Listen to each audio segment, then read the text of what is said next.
Hello everyone, and welcome back to the Fluctus channel.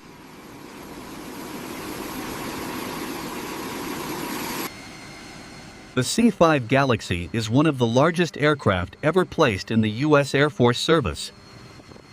Built to move oversized cargo across oceans without depending on ships, ports, or foreign rail lines. Developed by Lockheed and introduced in the late 1960s, it gave the military a flying warehouse with nose and tail cargo doors, a kneeling landing gear system, and enough internal space for helicopters, armored vehicles, engines, relief supplies, and hundreds of passengers.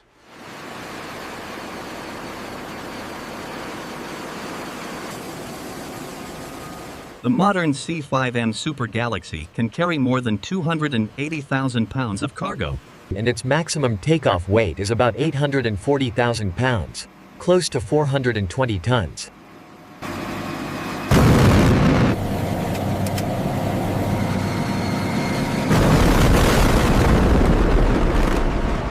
Keeping an aircraft that large ready for flight is a maintenance operation almost as massive as the airplane itself. Airmen begin with careful exterior inspections around the wings, engines, fuselage. Ramps, cargo floor, antennas, lights. Tires, brakes, hydraulic lines, and access panels. Because the aircraft towers above the ramp, cranes, lifts, stands, and special platforms are needed to reach the tail. Upper fuselage, engine nacelles, and wing sections. A maintainer working near the top is not simply turning a wrench. He is secured in fall protection, guided by technical orders, and supported by crews below who move tools, parts, and safety equipment. Inside a major inspection dock, the work becomes deeper and more methodical. Panels come off. Floor sections are checked. Wiring bundles are traced, and hidden areas are examined for cracks, corrosion, fluid leaks, worn seals, and damaged fasteners. One team may work around the landing gear, while another checks flight controls, fuel systems, or cargo handling equipment. Every job is documented, signed, reviewed, and linked to the next step so the aircraft can safely return to the mobility mission. Painting is also part of readiness because the surface area is enormous. Old paint and surface flaws are prepared before primer and coating are applied. Teams mask windows, sensors, markings, and areas that cannot receive paint. They clean the skin, sand or strip sections, repair damage, spray coating in controlled passes, and inspect the finish for thickness and coverage. Paint protects metal from weather, salt, air, fuel residue, and sunlight, so the process is protective, not cosmetic. The landing gear demands special attention. The C-5 uses a complex system designed to support heavy loads and kneel the aircraft for easier loading.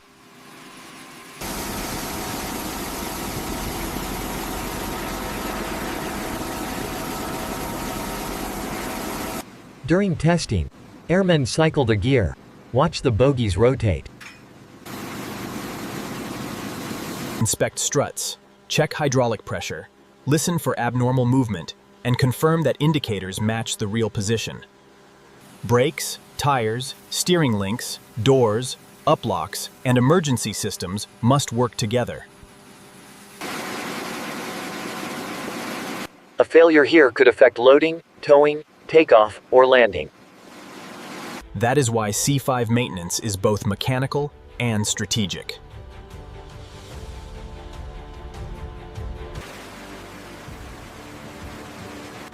Success in the air begins with patient repair work on the ground. Point long before the massive aircraft rolls toward another global mission for every departure.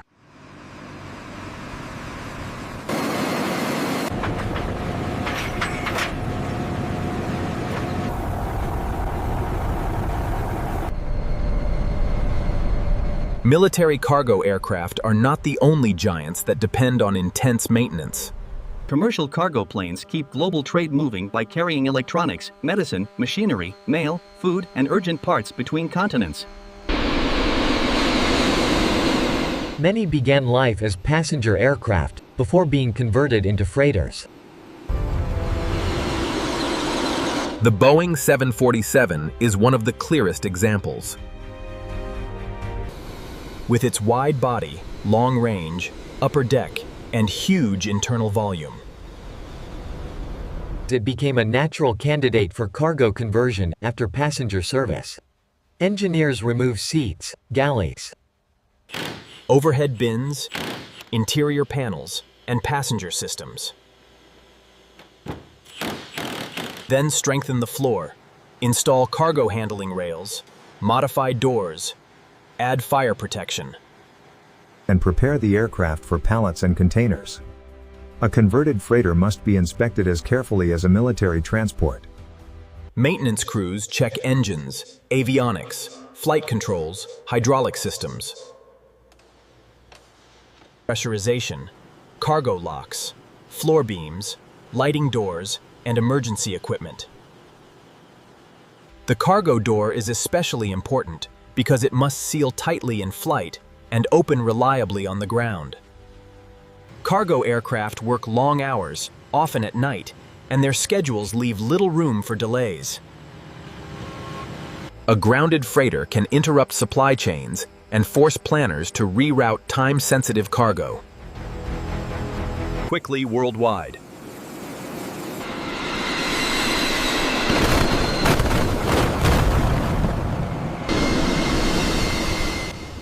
Landing gear repair is one of the hardest jobs. Because the gear carries the full weight of the aircraft during taxi, takeoff, and landing. Mechanics raise the aircraft with jacks, secure it, remove panels, disconnect hydraulic lines when required, and inspect struts, torque links, bearings, brakes, and wheel assemblies. If a component is worn, it may be removed, cleaned, measured, repaired, or replaced before the system is tested under load. Technicians also inspect wiring, sensors, grease points, seals, and brake wear indicators before releasing the aircraft back to service. Tire removal is equally physical. A large aircraft tire is heavy, pressurized, and handled with caution. Crews chock the aircraft, depressurize when needed, remove wheel nuts, pull the wheel assembly, inspect the brake area, and move the tire to a shop for service. Retreading gives some tires another life. The worn tread is stripped away. The casing is inspected for damage. New tread rubber is applied, and the tire is cured under heat and pressure before final inspection. Whether the aircraft belongs to an airline, cargo company, or military fleet, the principle is the same. Heavy aircraft keep flying because maintenance teams rebuild small details before they become failures at speed.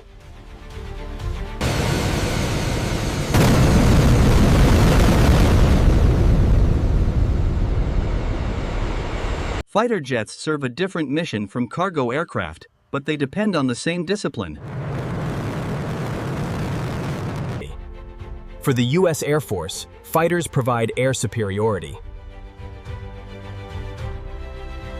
close air support, interdiction, homeland defense, and training support for joint forces. They move faster, turn harder,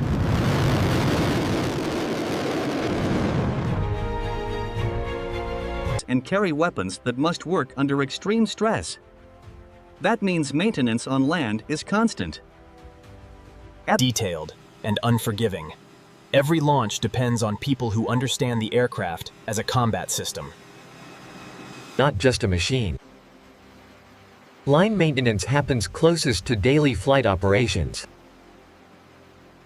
Before a sortie, crew chiefs inspect the aircraft exterior. tires, brakes, intakes, exhaust, panels, lights, antennas. Canopies, and safety pins. They check fluids. Service oxygen, inspect for leaks, review forms, and communicate with pilots before engine start. During launch, maintainers remove pins, signal the pilot. Watch control surfaces move, listen to the engine, and clear the aircraft to taxi.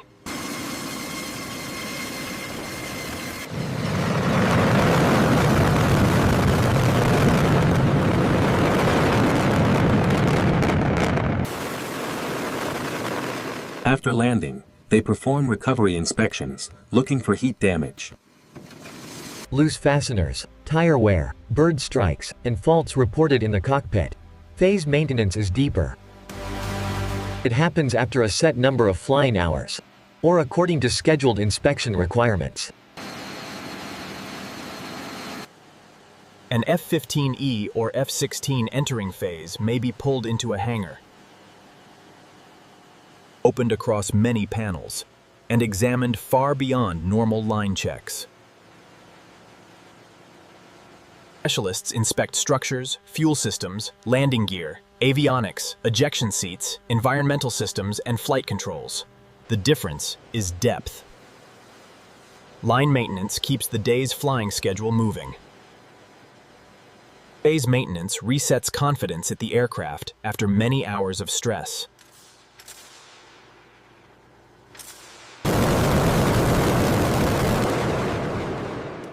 Depot maintenance goes even farther.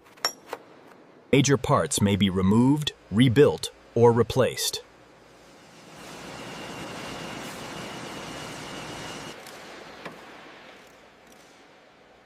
F-16 engine removal is a precise process. Crews disconnect lines, cables, mounts, panels, and exhaust sections. Then use handling equipment to slide the engine from the fuselage. New wings, or major structural parts, can also be installed when airframes need life extension. In the armament backshop, gun systems are assembled, cleaned, inspected, and tested before returning to aircraft that depend on them in combat. Deployed maintenance adds pressure.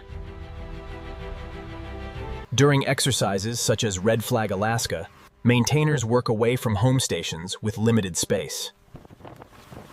Cold weather, temporary shelters, and tight schedules. They refuel, rearm, repair, launch, recover, and troubleshoot aircraft, while operations continue around them, whether preparing F-16s for flight or supporting large training events at Nellis. The maintainer's job remains the same: find problems early, fix them correctly, and send the pilot into the air with confidence.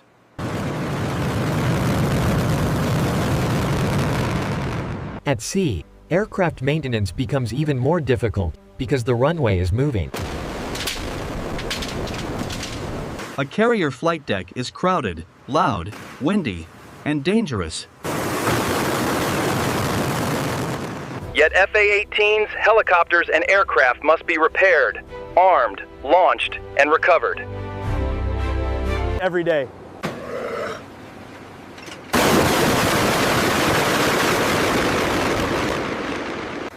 Salt air attacks metal. Limited space slows work, and every tool must be controlled. So nothing is lost into an intake or blown across the deck. Before FA-18 takeoff operations, maintainers and flight deck crews inspect the aircraft, remove safety pins, Connect launch equipment, check control surfaces, and coordinate with shooters, directors, ordnance crews, and pilots.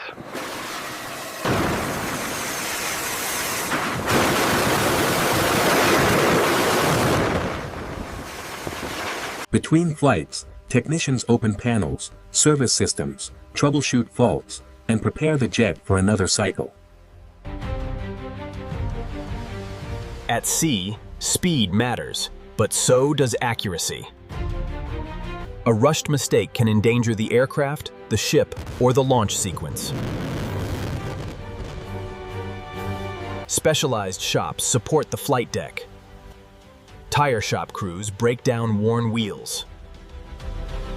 Inspect tires, change assemblies, and return serviceable parts to the ready pool.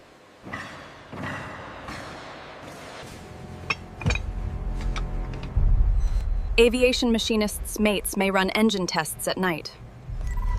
Listening for abnormal vibration, checking temperatures, and confirming power response while the ship continues moving. Helicopter maintenance brings its own demands. MH-60 Seahawk crews inspect rotor blades, gearboxes. Hydraulic systems, sensors, tail rotors, and folding mechanisms that allow the helicopter to fit inside ship spaces. Elevator operations connect the hangar bay to the flight deck. Aircraft are chained down, moved into position, raised or lowered, and guided carefully by crews working inches from edges, wheels, and folded wings.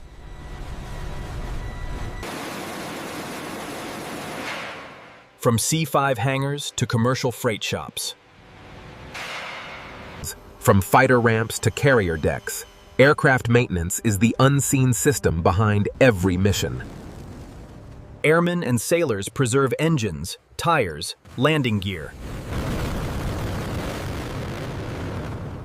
Paint, electronics, and structures so heavy lifters can cross oceans.